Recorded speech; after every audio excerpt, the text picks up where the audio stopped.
አንድ ሰው መንግስተ ሰማያት ለመግባት እንደ ሕፃን መሆን አለበት። ትንሽ ከጸለይን፣ ትንሽ ከጾም፣ ትንሽ ከሰገድን እኮ ኩራታችን እኮ አያስቀምጥም። ለቅዱስ ጴጥሮስ ጌታ አለት የሚል ስም አወጣለት። ለእኛስ አላወጣም። እንኳን አለት ድንጋይ የሚል ስም አላወጣለን። የዚህ ዓለም አንዱ ተንኮሉ መምህራንንና አባቶችን በፖለቲካ አጣብቂኝ ውስጥ ማስገባት ነው። እንግዲህ ቅዱስ ጴጥሮስን ለእኔም ለአንተም ግብር ክፈል ካለው ቅዱስ ጴጥሮስን ከራሱ ጋር እኩል እያደረገው ስለሆነ ጴጥሮስ ነው የሚበልጥ ማለት ነው።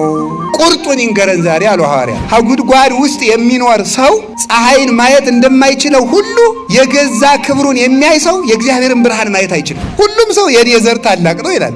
የማን ዘር ነው እንግዲያ? ትንሽ እሷም የራሷን ክብስና ግን የነ ገሌ ዘር የነ ደጃዝማች ገሌ ዘር አያቴ ቄስ ነበሩ። አያትሽ ነው ቄስ እንጂ አንቺ ቄስ አይደለሽም። እንደ ትዕቢት ያለ በሽታ የለም። በእውነቱ ማለት ራስን ከፍ እንደማድረግ ያለ በሽታ ፈጽሞ የለም። ሰው ሲሾም ያልተሾመ ሰው እንደነበረ ይረሳዋል። አመድ እንደነበረ ይረሳዋል። የመርዝ ትንሽ እንደሌለው የኃጢአት ትንሽ የለውም። መርዝ ከሆነ ይገላል፣ ኃጢአት ከሆነም ይገላል። ሰላማዊ ሰው ማን ነው ካላችሁኝ፣ ሰውን ያልበደለ ሰው ነው። እንደዚህ ያለውን ሕፃን የተቀበለ እኔን ተቀበለ። የማቴዎስ ወንጌል ምዕራፍ 18 ቁጥር 5 አንድ የማይጠቅም ነገር ላምጣላችሁ። ውሃ የሌለው ወንዝ፣ እንጀራ የሌለው መሶብ፣ ጡት የሌላት እናት ያው ካጣች ግን ትጠቅማለች። ፍሬ የሌለው ዛፍ፣ ሰይፍ የሌለው ሰገባ።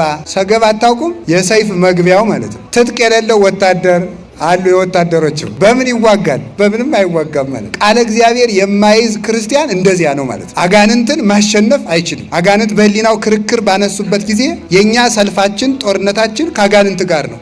አጋንንትን ተከራክረን የምናሸንፍበት ሰይፍ የእግዚአብሔር ቃል ነው። ስለዚህ መያዝ አለብን። በውስጣችን የእግዚአብሔር ቃል እንደ ዛፍ ነው። ሰናፍጭ ስትተከል ከስር ያለውን ውሃ እየተሻማች እየተመገበች ማዕድኑን ሁሉ እየተመገበች ሌላውን ዛፍ ተነቃቅለዋለች። የእግዚአብሔር ቃል በልቡናችን ስር ሲሰድ የኃጢአት ዛፍ እየተነቀለ ይሄዳል ማለት ነው። መነቀል ይጀምራል። የእግዚአብሔር ቃል ግን በልቡናችን ከሌለ ግን ፈጽሞ ኃጢአት እየሰፋ እየተንሰራፋ እሾሁን እየተከለብን ይሄዳል ማለት። ስለዚህ ቃሉን መያዝ ይገባናል። እንደዚህ ያለውን ሕፃን የተቀበለ እኔን ተቀበለ። ይሄን ያለ መድኃኔ ዓለም ነው። ለማን ነው ያላቸው ስትሉ ለሐዋርያት ነው ያላቸው። የጌታችን የመድኃኒታችን የኢየሱስ ክርስቶስ ደቀ መዛሙርት ወደ ጌታ በመንግስተ ሰማያት የሚበልጥ ማን ነው እያሉ መጡ ይላል። በመንግስተ ሰማያት እንደው ትልቅ ሰው ማን ነው እያሉ ጥያቄ እየጠየቁ መጡ ይላል። ይህ ጥያቄ የተነሳባቸው ምክንያት አለው። እኔ ነኝ ወይስ ሌላ ሰው ነው? እኔ ነኝ ወይስ ሌላ ሰው? አሁን የዚህ ቤተ ክርስቲያን አጥቢያ ምዕመናን የሆናችሁ በዚህ ዙሪያ ያላችሁ ሰዎች እንዲህ ቢባል ምን ትላላችሁ? ይህንን ቤተ ክርስቲያን ከልጅነታቸው ጀምሮ የሚያገለግሉ የሚደግፉ አንድ ትልቅ ሰው አሉ ሲባል እኔን ነው የሚሆን አትሉም? ትላላችሁ። እንደዚያ ነው የምንላለን። መልካሙን ለራሳችን ነው የምትወስድ። እዚህ ሰፈር ሁልጊዜ የሚሰርቅ ሰው አለ ስል ደግሞ ምንድን ነው የምትሉት? እገሌን ሳይሆን አይቀርም ነው የምትሉት ማለት ነው። መልካሙን ለራሳችን ክፉን ለወንድማችን ነው የምንሰጠው ማለት ነው። አሁን ሐዋርያት ምን አሉ? በመንግስተ ሰማያት እንደው ትልቅ ሰው ማን ነው አሉ። ጌታን የጠየቁት አንተነህ መባል ፈልጓል ሁሉም ማለት ነው። ይህ ክርክር የተነሳባቸው ደግሞ አስታከው ለመጠየቅ ነው። በሶስት ምክንያት ነው። ቅዱስ ጴጥሮስን ጌታ ሶስት ነገር ብሎታል። አንደኛ ስሞን ወልደ ዮና የዮና ልጅ ስሞን ሆይ አንተ ብፁዕ ነህ፣ አንተ አለት ነህ፣ አንተ ኮህ አለት የሚል ስም አወጣልሃለሁ። በዚያች አለት ላይ ቤተ ክርስቲያኔን እሰራታለሁ፣ የሲኦል ደጆች አያናውጻትም፣ ቤተ ክርስቲያንን በአንተ አለት ላይ መሰርታታለሁ ብሎ ለቅዱስ ጴጥሮስ ጌታ አለት የሚል ስም አወጣለት። ለእኛስ አላወጣም። እንኳን አለት ድንጋይ የሚል ስም አላወጣለን። ለምን? ሁለተኛ ደግሞ ምን ይላል? በምድር ያሰርከው በሰማይ ይታሰራል፣ በምድር የፈታኸው በሰማይ ይፈታል፣ የመንግስተ ሰማያት መክፈቻ ቁልፍ እሰጥሃለሁ አለው። ቅዱስ ጴጥሮስ ነው የሚበልጥ ማለት ነው። ሶስተኛ ደግሞ አንድ ቀን ጸሐፍት ፈሪሳውያን ተሰብስበው መጡና መምህር አሉት ጌታን። አቤት። ለቄሳር ግብር እንክፈል አንክፈል? የዚህ ዓለም አንዱ ተንኮሉ መምህራንንና አባቶችን በፖለቲካ አጣብቂኝ ውስጥ ማስገባት ነው። አሁን ምን አሉት? ለቄሳር ግብር እንክፈል አንክፈል አሉት። አይ ክፈሉ ቢል አረ የሰውዬ ፖለቲከኛ ነው ሊሉት፣ አትክፈሉ ቢል ደግሞ በመንግስት ላይ ያምጻል ሊሉት ማለት ነው። ችግር እኮ ነው እናንተ። ከሰው ጋር መኖር እኮ ችግር እኮ ነው። ክርስቶስን በዚህ አጣብቂ ጥያቄ ጠየቁት ማለት ነው። ዛሬ የቤተክርስቲያን አባቶችን ይሄ መንግስት ልማታዊ ነው ቢባል ፖለቲከኛ ናቸው፣ እኒህ ሰውዬ ተነካክተዋል ማለት ነው ይባላል። ይህ መንግስት ሌባ ነው ቢባል ደግሞ እኔም አላልኩም ተሰረቀም እንላለን። ሌባ ነው ደግሞ ከተባለ ደግሞ አሃ ይህ መንግስት ሊገለብጡ ነው ማለት ነው ደግሞ ይባላል ማለት ነው። ችግር ሁሉንም ሲናገሩ ችግር ነው። ከዚያ በኋላ ጌታን ምን አሉት? ሳንቲሙ የማን ሳንቲሙን አምጡት አላቸው። አመጡት። ከመጽሐፉ ላይ የተጻፈው ስምና ፎቶ የማን ነው አሉት። በቀኝ በኩል የኪሩቤል ስዕል አለው፣ በግራ በኩል የቄሳር ስዕል አለው። ሊያስቸግሩ አይደል የመጡ? በሉ እንግዲያስ የቄሳርን ለቄሳር የእግዚአብሔርን ለእግዚአብሔር ስጡ አላቸው። ምን ማለት ይመስላል? አንድ ጎኑን ለቄሳር አንድ ጎኑን ለእግዚአብሔር ስጡ ማለት ይቻላል? አንዱን ሳንቲም አስቸግረው ስለመጡ አስቸጋሪ መልስ መልሶ ሰደዳቸው ማለት ነው። እንዳይችሉ አደረጋቸው። ጥሩ በዚህ ተረተናል አሉና ሌላ ቀን ከበድ ያለ ጥያቄ አመጡ። ለደቀ መዛሙርቱ ቀረብ ባሉና መምህራችሁ ግብር የማይከፍል ለምንድን ነው አሉ። የማይታለፍ ጥያቄ አመጡ። በሐሳብ የመጣውን በሐሳብ ረታቸው። አሁን በተግባር መጡ። መምህራችሁ ለምን ግብር አይከፍልም አሉ። የነገስታት ልጆች ይገብራሉ አይገብሩም አላቸው። አይገብሩም ያስገብራሉ እንጂ። እንግዲህ እኔ የአብ የባህሪ ልጁ ገብራለሁ እንዴ? አስገብራለሁ እንጂ የንጉሥ ነገሥት የአብ ልጅ እኮ ነኝ እኔ የንጉሥ ልጅ እኔም ንጉሥ ነኝ አላቸው። ህዝቡ እንዳይበጠበጥ ግን አለ ቅዱስ ጴጥሮስን ሂድና ባህር እዚያ አሳ ተቀበልና አሳ አጥማጆች ደ አሳው ግብር አምጥተህ ክፈል አለው። እዚያ በኋላ ተመልከቱ ምን አደረገ። አሳው ሲወጣ ከአሳው ውስጥ ምን አገኘ?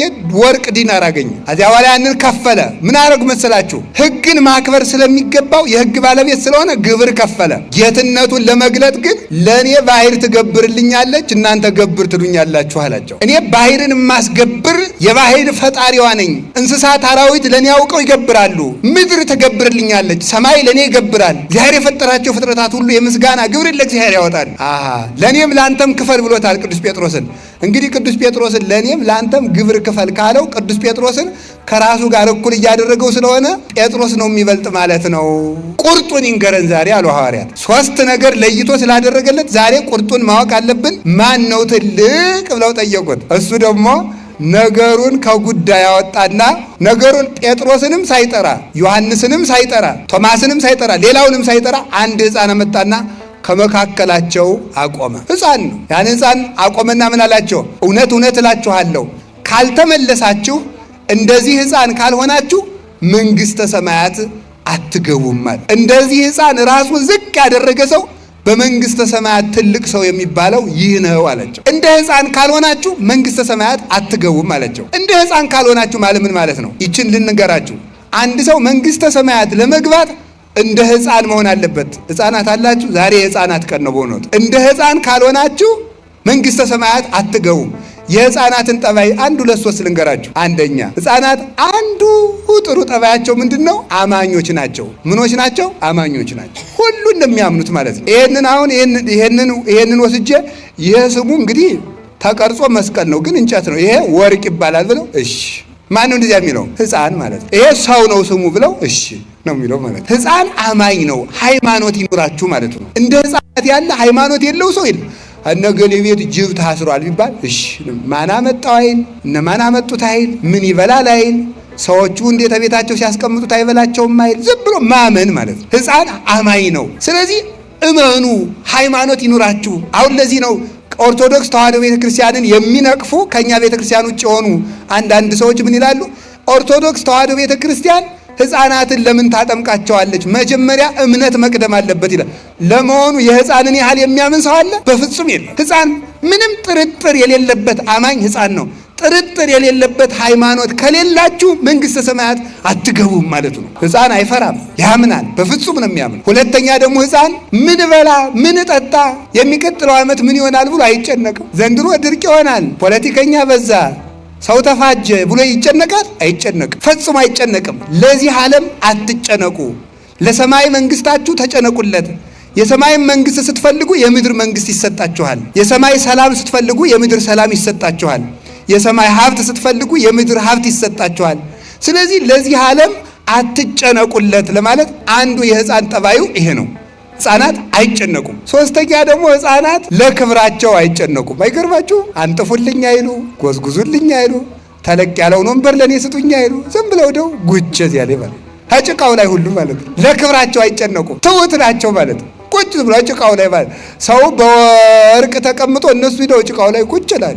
ለክብርህ አትጨነቅ ነው። ለክብሩ የሚጨነቅ ሰው በእግዚአብሔር መክበር አይችልም። ለክብሩ የሚጨነቅ ነው። ራሱን ብቻ መስማት የሚችል ሰው፣ የራሱ ክብር ብቻ የሚታየው፣ በራሱ ክብር ተለጉሞ የሚኖር ሰው እግዚአብሔርን ብርሃን አያይም። ከጉድጓድ ውስጥ የሚኖር ሰው ፀሐይን ማየት እንደማይችለው ሁሉ የገዛ ክብሩን የሚያይ ሰው የእግዚአብሔርን ብርሃን ማየት አይችልም። ሁልጊዜ እንቁራሪት አሉ የምትጮህ ባህሩን የማስተዳድረው እኔ እየመሰላት ነው አሉ። በጣም እኮ የሚገርማችሁ ማለት ማታ ማታ ወንዙ ስጮህ አትሰማትም? እንቁራሪት የምታቅራራ የባህሩ ጌታ እኔ ነኝ ብላ ነው ሆነቱ።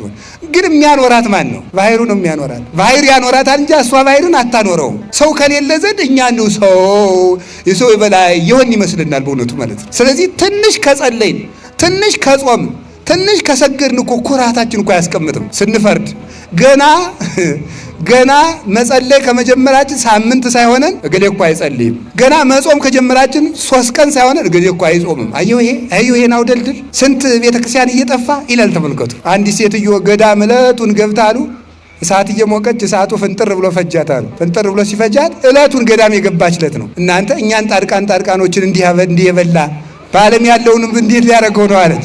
ዕለቱን ገብታ ማለት ነው። ገና ምኑንም ሳንጀምረው ማለት ነው። አንድ ነገር ሳንጀምር መመጻደቅ መኩራት እንጀምራለን ማለት ነው። እኔ እንዲህ ያለው ጻድቅ ነኝ፣ እኔ እንዲህ ያለው ጸሎተኛ ነኝ።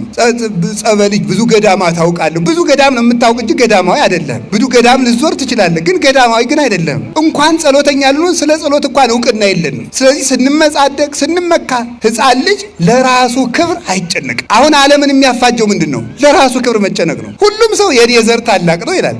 የማን ዘር ነው እንግዲያ? ትንሽ እንደው እኮ ግሩም ነው። ሁሉም ሰው የኔ ዘር ትልቅ ነው። ሁሉንም ሰው ስሙት ማለት እኛ ኢትዮጵያውያን፣ ደግሞ ስትሄዱ እኛ ሶማሊያውያን፣ ቀጥል እኛ ናይጄሪያውያን፣ ቀጥል እኛ ሞሮኮውያን፣ ሁሉም ማለት ነው። እኛ እንደዚህ እኛ እንደዚህ እንዲህ ያለውን ኩራት ነው መተው። የሚፈርስ የሚበሰብስ የሚተላ የሚሸት የሰው ልጅ ምን ያኮራዋል ይላል ሲራክ ነው ያለ። በሶስተኛው ቀን ቀብረው ሲመለሱ የምትለወጥ አይደለም እንዴ ይላል። ምን ያኮራል? ቁም ነገር አይደለም ኩራታችን። እውቀቱን ስንኮራበት ተምረህ እኮ ነው። የበላይ መምህር እኮ አለብህ፣ አስተምሮሃል እኮ። እንዲያውም ቅዱስ ባስልዮስ እንኳን ዘቂሳርያማ ሲናገር ምንም ሊቅ ብትሆን የፊደሉ መምህር ይበልጣል። ፊደል አስተምሮሃል። ፊደልን ያላወቅበት ጊዜ ነበር። ስለዚህ የፊደል መምህር ይበልጣል። ምን ያመጻድቃል? ብትማር እውቀቱ ተጭኖብህ፣ ሰው እንደ ሜሞሪ እኮ ነው። መምህር ጭኖብህ ነው ያወቅከው። መልከኛ ብትሆን መልክህን አፍንጫህን አልሰራው እግዚአብሔር ነው የሰራ እንጂ ምን ያኮራል? ሀገር ቢኖርህ ሀገር የሰጠህ እግዚአብሔር ነው ሊመሰገን የሚገባው። ኃይል ቢኖርህ ኃይል የሰጠህ እግዚአብሔር ነው የሚመሰገነው። ብትሰጥ እግዚአብሔር የሰጠህን ነው። ብትናገር እግዚአብሔር ያናገርህን ነው። ምን ቁም ነገር አለው የሰው ልጅ? እኛ እንዲህ ያልን እየኮራን ነው መኖር ያቃተን፣ ከሰው ጋር መኖር ያቃተን፣ ባልና ሚስት መኖር ያቃታቸው እኔ እሷም የራሷን ክብስና ግን ይሄ እነገሌ ዘር የነደጃዝማች ገሌ ዘር አያቴ ቄስ ነበሩ። አያትሽ ነው ቄስ እንጂ አንቺ ቄስ አይደለሽም። አያቴ ቄስ ነበሩ፣ አጎቴ መርጌታ ናቸው። ምንም ቁም ነገር የለው። አንተ ምንድነህ ነው ቁም ነገሩ? እንደነ አያቴ ግብረ ሰላም ሲያበሉ ግሩም ነበር፣ አንተ ግን እየሰረክ ትበላለህ። እኛ ጎንደሮች ፈትፍተን የምናበለ የድሮዎቹ ይፈተፍቱ ነበር። አንተ የሰው አንገት ልትፈተፍት ነው። አናውቃችሁም? በየመንደሩ ሞባይል አንገት እያላችሁ እየቀማችሁ ይሄንን ነው ተመልከቱ። በቀድሞ መኩራተተን በራሳችን ይሄን መመጻደቃችን መተው አለብን። እኔ ምንድነኝ ማለት የሚገባው ይሄ ነው ማለት። አንዱ ባንዱ ቅዱሳን አባቶቻችን የራሳቸው ክብር አይታያቸውም፣ የሌላው ክብር ነው የሚታያቸው። እንደ ትዕቢት ያለ በሽታ የለም በእውነቱ ማለት። እንደ ትዕቢት ያለ በሽታ፣ ራስን ከፍ እንደማድረግ ያለ በሽታ ፈጽሞ የለም። በራሱ የሚመካ ሰው በሸረሪት ድር ላይ ተጭኖ ምን የሚል ሰው ይመስላል? በሸረሪት ልጅ ድር ላይ ተጭኖ እራመዳለሁ የሚል ይመስላል። ተበጥሶ ፈጥኖ እንደሚጥለው በራሱ የሚመካ ሰው ፈጥኖ ይወድቃል። በስልጣኑ ቢመካ፣ በሁሉ ቢመካ። ክርስቲያኖችን የሚጨፈጭፍ አንድ ጨካኝ ንጉሥ ነበረ። ክርስቲያኖችን ከውሻ ጋር እያታገለ የሚዝናና የሚደሰት፣ ከውሻ ጋር እያበላ እሱ የሚስቅ ሰው ነበረ። ሰው ገሎ እጁን በደም የሚታጠብ ሰው ነበረ። ማን የኔ ሰራዊት ምድር ጠበባት፣ ምን ይቻላቸው፣ እኔን የሚዋጋ ማን ነው አለ። ሌላ የፋርስ ንጉሥ መጣና ሰራዊቱን ጨርሶ እሱንም ማርኮ ወስዶ ከዙፋኑ ስር አስጎንብሶ ወደ አልጋው ሲወጣ እሱን እየተረገጠ ይወጣ ነበር። እንደዚህ ያደርጋል እግዚአብሔር ማለት እንደዚህ ያደርጋል። ጎንደር ላይ አፄ ቴዎድሮስ ሰውን ሁሉ ተሰብስበው እግዚአብሔር ምን ያደርጋል የሚል ጥያቄ ጠየቁ አሉ። እግዚአብሔር ምን ያደርጋል ብለው ሊቃውንቱ ጠየቁ። ሁሉም ሊቃውንቱ እግዚአብሔር ማለት ምን ፈጥሯል፣ እግዚአብሔር እንዲህ ብሏል እያሉ መለሱ። አንድ ተማሪ እኔ ልመልስ አለ። እና በላሉት። አይ እንግዲህ ጠያቂ እህታችሁ ነው፣ ተጠያቂ ወንበሩ ነው የሚጠየቅ። እኔ ወንበር ልሁን ሰው ቁመው ይጠይቁ አላቸው። ሕግ አይደል? ምን ያደርጋሉ? ለቀቁ። ወንበራቸው ተቀመጠና እግዚአብሔር እንዲህ ያደርጋል አላቸው። ምን ያደርጋል? እግዚአብሔር ምን ያደርጋል? እንዲህ ያደርጋል። እሰውን አስለቅቆ ሌላ ሰው ይሾማል ማለት ነው። ስለዚህ ተመልከቱ፣ ዙሮ ማየት። ሰው ሲሾም ያልተሾመ ሰው እንደነበረ ይረሳዋል። አመድ እንደነበረ ይረሳዋል። እናቱ ስንት ነገር አድርጋ እንዳሳደገችው ይረሳዋል። ዙሮ ማየት አይችልም። ስለዚህ ለራሳችሁ አትጨነቁ። የምትጨነቁት ለባልንጀራችሁ ይሁን ለማለት እንደ ሕፃን ሁኑ አለ። እንደ ሕፃን የሚሆን አይምሮ እግዚአብሔር ያድለን። በራሳችን የማይኮራ አሁን ሰው ሁሉ ኩራቱ በእውነቱ ማለት ነው። በእኛ ቤት ራሱ ስትመጻደው በእኛ ቤት ያለው ምጽድቅ ብታዩት በቤተ ክህነት መምህራኑ ሁሉ አይደሉም። እንደው አንዳንዱ ማለት ነው። እንደው አንዳንዱ ሲመጻደቅ እንደዚህ አድርጎ ማለት ነው። እንደዚህ ብሎ ማለት ነው። የድጓ መምህር ነው፣ አቋቋም መምህር ነው፣ የቅኔ መምህር ነው። እንደዚህ አድርጎ መመጻደቅ ማለት ነው። በሉ እናንተ በሱ እንደዚህ ማለት ነው። መመጻደቅ ማለት ይሄ ነው ማለት ነው። ይሄ ነው እግዚአብሔር የማይወደው ማለት ነው። አሁን ምንድነው ኋላ ሌላኛው ያ በተለይ ወይ ዝማሜ የማይችለው ወይ ጸናጽል የማይችለው ሲያበላሽ ለመሳቅ ማለት ነው። ለመሳቅ ለማይችለው ሰውዬ በሱ ለገሌ ስጧቸው ይላል። ትትና ከሆነ ጥሩ። ይሄ ነው መመጻደቅ ማለት ነው።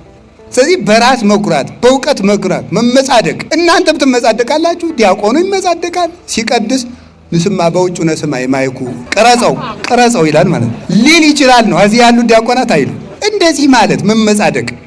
እናንተ መመጻደቅ፣ በመስጠታችሁ በመጻደቅ፣ ሰበካ ጉባኤ መሆናችሁ በመመጻደቅ፣ ቤተክርስቲያን በመስረታችሁ በመመጻደቅ፣ ዝክር በመዘከራችን መመጻደቅ፣ በሁሉ ነገር መኩራት። እንዲህ ያለ ነገር ፈጥኖ ይጥላል። ይህንን ቤት ያደረገው የተፈጨ አሸዋ ተጠራቅሞ ነው። እኛ የቆምነው ህብረት ስላለንና እግዚአብሔር ብናኝ የነበርነውን አፈር አጠራቅሞ ስለሰራን ነው። እግዚአብሔር ስላቆመን ነው እንጂ በራሳችን የቆምነው ነገር የለም። ይሄ ከዚህ ቤት ተመልከቱ። አንድ ጠጠር መቀነስ ብንጀምር ቤቱ መናድ ይጀምራል። እግዚአብሔር አንዲት ነገር ቢቀንስ የምንናድነን ሁላችንም። ይህንን ነው መኩራትና ራስን ማየት። እንደ አውራ ዶሮ ዝም ብሎ መኩራት። አውራ ዶሮ የሌለውን ክብር ዝም ብሎ ጀምነን የሚኮራ ሰው ዶሮ ነው። እግዚአብሔራዊ አይደለም፣ ሰው አይደለም። ራሱ በእውነቱ ማለት ሰው አይደለም። ጉንዳን እኮ ትበልጣለች፣ አይጥ ትበልጣለች። ምን የሚያኮራን ነገር አለ? ይሄንን ነው እንደ ሕፃን ካልሆናችሁ አትገቡም ያላቸው። ሌላ ሕፃናት ምንድን ናቸው? እውነተኞች ናቸው። ሕፃናት አይዋሹም። እውነተኛ ሁኑ ማለት ነው። ሰው ዛሬ ውሸቱ በጣም መከራ ነው። እውነተኛ ሁኑ። አሁን ሕፃን ልጅ እናቱ በቤቱና ሰው ሲመጣ የለችም በል ብትለው ምንድን ነው የሚለው? እናትህ አለች? የለችም በል ብላኛለች እንጂ አለች ነው የሚለው። ይህንን ነው ተመልከቱ። አየህ፣ እውነተኛ ነው ሕፃን፣ እውነተኛ ነው። እውነተኛ ሁኑ፣ አትዋሹ፣ አትቀልዱ። ውሸታም ነው ሰው ማለት ነው። ሲያገባ መዋሸት፣ ምን ሲል መዋሸት፣ የሌለውን አለኝ ማለት፣ ሳይደርስ ደርሻለሁ ማለት። ውሸትን ደግሞ እንደ ቀላል ታወታላችሁ። የመርዝ ትንሽ እንደሌለው የኃጢአት ትንሽ የለውም። መርዝ ከሆነ ይገላል፣ ኃጢአት ከሆነም ይገላል። ስለዚህ ውሸትን ሰው ዛሬ አቀሎታል። ኃጢአት የሚመስለው ወይ መግደል ወይ ዝሙት ብቻ ነው የሚመስለው፣ ወይ መስረቅ ነው። መዋሸት ትልቅ ኃጢአት ነው። እግዚአብሔር እውነት ነው። እንዲያውም እግዚአብሔር እውነት ስለሆነ ከእግዚአብሔር ጋር ቀጥታ ትግል የሚገጥም ሰው ውሸታም ሰው ነው። እግዚአብሔር እውነት ነውና አትዋሹ፣ እውነተኛ ሁኑ። የሌላችሁን አለኝ አትብሉ፣ ያላችሁን የለኝም አትበሉ። ሐሰት የክደት ሁሉ ራስ ነው፣ የኃጢአት የበላይ ነው። ይህንን ውሸት ነው ማጋለጥ ያለብን። እኖር ብለን መዋሸት ፍጹም ነውር ነው በእውነቱ ማለት ነው። ነገ ለሚታሰር አንደበት ማለት ነው። ነገ ለሚታሰር አንደበት እኖር ብለን፣ አንዳንዱ ገንዘብ ብሎ፣ አንዳንዱ ፈርቶ ይዋሻል። ነገ ግን እንታሰራለን። በመኮንነ ጽድቅ በኢየሱስ ክርስቶስ ፊት እንቆማለን። ያን ጊዜ እሱ ምስክር አያሻውም። ራሱ ኃጢአታችን አስጥቶ ይመለከተዋል። የተሰወረውን ሁሉ እንደስጡ አስጥቶ ገልጦ የሚያይ እሱ ክርስቶስ ነው። በክርስቶስ ፊት በቆምን ጊዜ ዛሬ በልብስ የሰወርነውን፣ ዛሬ በቀሚስ የሰወርነውን፣ እንደ መነኩሴ ዛሬ በቆብ የሰወርነውን፣ ዛሬ በካባ የሰወርነውን፣ ዛሬ በሻሽ በቀሚስ በመስቀል የሰወርነውን፣ እናንተ ደግሞ በነጠላ የሰወራችሁትን፣ በዝክር የሸፈነውን፣ በመመጽወት የሸፈነውን ሌብነት ክርስቶስ ነገ አውጥቶ ይገልጠዋል። ያን ጊዜ ማን ይሸፍነዋል? ተራሮችን ተናዱብን እንዳንል በሱ ፊት ናቸው። የኃጢአት መጋረጃ ሁሉ ተገልጦ የሕይወታችን መዝገብ ወጥቶ ይነበባል። አስመሳይነት መልቀቅ አለበት። የሌላችሁን አለኝ አትበሉ። ከሰው ጋር ለመኖር ብላችሁ ድቁና ሳይኖር አለኝ አትበል፣ ውሸት ነው። ሴቱም ድንግልና ሳይኖራችሁ ነኝ ብላችሁ በተክሊል አታውቁ። ውሸታም ሁሉ የምትዋሹትን ማለት የማያትዋሹትን አላልኩ። እንዲህ ማድረጋችንን መተው አለብን። እግዚአብሔር ይቀለዳል፣ እግዚአብሔር ይዘበትበታል። አይዘበትበትም። ሳንታረቅ የታረቅን ምስል ማስቀደስ ውሸት ነው ይሄ። ስለዚህ ውሸታም አትሁኑ ለማለት እንደ ሕፃን ሁኑ፣ እንደ ሕፃናት እውነተኞች ያድርገን እግዚአብሔር። ሌላ ደግሞ ሕፃናት ምን አይሉም ደግሞ ቂም የላቸውም። ሕፃናት ይሄ ነው ደግሞ የዋሃን ናቸው። ሕፃናት ቂም የላቸውም። ተጣልተው በድንጋይ ተፈራግዘው ነግሬሃለሁ ነገ ይመታል የገሌች ልጅ እንዳትጫወተ እሱ ጋር ተው በበነገው አብሮ ይገኛል። ቂማችሁን ተው ለማለት ነው። ሕፃን ሁኑ ያለን ቂም ተው፣ ቂም አይኖርባችሁ። ቂም በሰው ልብ ውስጥ ተቀምጦ የሰውን ሕይወት የሚበላ ትል ነው ይላል ወግሪስ የሚባል አባት። የሰውን ሕይወት የሚቦረብር ቂም ነው። ቂመኛ ሰው ሰላም የለው። ራሱን ትል የቆሰነት አካል እንደሚበላ የሰውን ሕሊና የሚበላ በውስጥ የተቀበረ አውሬ ቂም ነው። እንቅልፍ የሚያሳጣ ሰውን ባየነው ቁጥር አይምሯችን እንዲደማ የሚያደርግ ምንድነው? ቂም ነው። ሰላማዊ ሰው ማን ነው ካላችሁኝ፣ ሰውን ያልበደለ ሰው ነው። በሰው ቂም የማይቋጥ እንዴት ብዬ ቂም ይጥፋልኝ ልንል እንችላለን። እንዴት ብዬ ቂም ይጥፋልኝ፣ የበደለች ብዙ ነው ልንል እንችላለን። እግዚአብሔር ለአንተ ስንት ነገር ትቶልሃል ነው መልሱ። እግዚአብሔር የ30 ዓመት በደል ከተወልህ አንተ የአንድ ቀን የሁለት ቀን የሶስት ቀን የእህትህን የወንድምህን በደል ለምን አትተውም? እግዚአብሔርን ሁሉ ዕዳ ትቶልሃል። ሰርቀህ ዝም፣ ዘሙተህ ዝም፣ አመንዝረህ ዝም፣ ተሳድበህ ዝም፣ ደብድበህ ዝም፣ እግዚአብሔርን ሁሉ ዝም ብሎ አይተዋል። ምን አለ አንተ የአንድ ቀን የሁለት የሶስት ቀን አንድ ዓመት ይሄን ሰውዬ ከቻልኩት 5 ዓመት ይሄ ነው። እግዚአብሔር እድሜ ዘመንህን አንተን ችሎ የለም ወይ? አንተን እንዲህ አድርጎ ከቻለ ለምን አትችልም? እናንተም ተው እሱም ይተውላችኋል። እናንተ ይቅር በሉ እሱም ይቅር ይላችኋል አለ። ይቅር እንዲለን ይቅር ማለት አለብን። እንዲተውልን መተው አለብን። ይሄንን ነው አይምሯችን ይቅር እንዲል እንደ ሕፃናት ሁኑ ያለ። ከደበደቧችሁ ሰዎች ጋር፣ ከጠሏችሁ ሰዎች ጋር፣ ከቀሟችሁ ሰዎች ጋር አብራችሁ ኑሩ። ሰላማዊ ሰው እግዚአብሔርን የሚመስል ሰው እንኳን ከሰው ጋር ከአውሬ ጋር መኖር ያውቃል። ክፉ ሰው ደግሞ ከራሱ ጋር መኖር አይችልም። ከራሱ ጋር እንዲያውም ዮሐንስ አፈወርቅ ሲናገር 3 አይነት ጦርነቶች አሉ ይላል። ሀገር ከሀገር ጋር፣ ህዝብ ከህዝብ ጋርና ሰው ከራሱ ጋር የሚያደርገው 3 ጦርነት አለ ይላል። 2ቱ ጦርነቶች የሚወለዱት ከመጀመሪያው ጦርነት ነው። አይገርማችሁም? የመጀመሪያው ጦርነት ምንድን ነው? ሰው ከራሱ ጋር የሚያደርገው ጦርነት ነው። ከራሱ ጋር ያልታረቀ ሰው ከሰው ጋር መኖር አይችልም። ከሰው ጋር መኖር ያልቻለ ሰው ህዝብና ህዝብን ያባላል። ህዝብ ጋር መኖር ያልቻለ ሰው ሀገርን ከሀገር ጋር ያጣላል። ከራሱ ጋር የታረቀ ሰው ግን ከሰው ሁሉ ጋር መኖር ይችላል። አልፎም ከፍጥረታት ጋር ሰላም መሆን ይችላል ማለት ነው። ይሄንን ነው እንደ ሕፃናት ካልሆናችሁ መንግሥተ ሰማያት አትገቡም ብሎ ጌታ የተናገረ።